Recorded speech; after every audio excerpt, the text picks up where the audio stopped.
All right, so I'm gonna show you all how to make a squash soup in under 30 minutes, okay?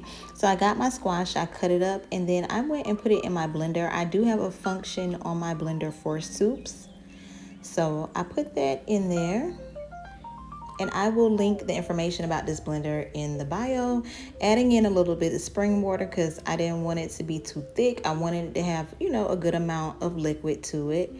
So I let that blend until smooth. I did leave some of those clumps of the squash in there just because I wanted it to have a texture. I didn't want it to be like completely liquefied.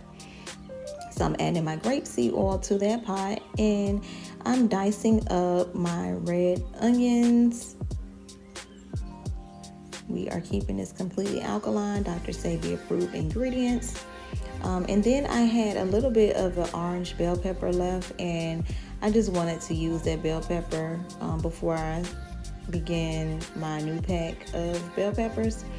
So just cutting that up as well. And this was just a serving for myself, so I really didn't need that much bell pepper. So just dicing that up.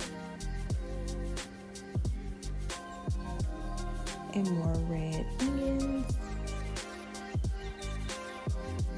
Then I'm going to add the onions and bell peppers to the grapeseed oil, and I'm going to turn my stove on like medium high.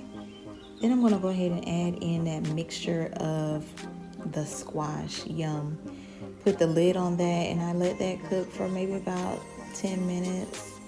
Stir it well. Y'all see it's already looking good. Now I'm adding in my seasoning, the Perfect Pinch Alkaline seasoning from Eat Heal Live.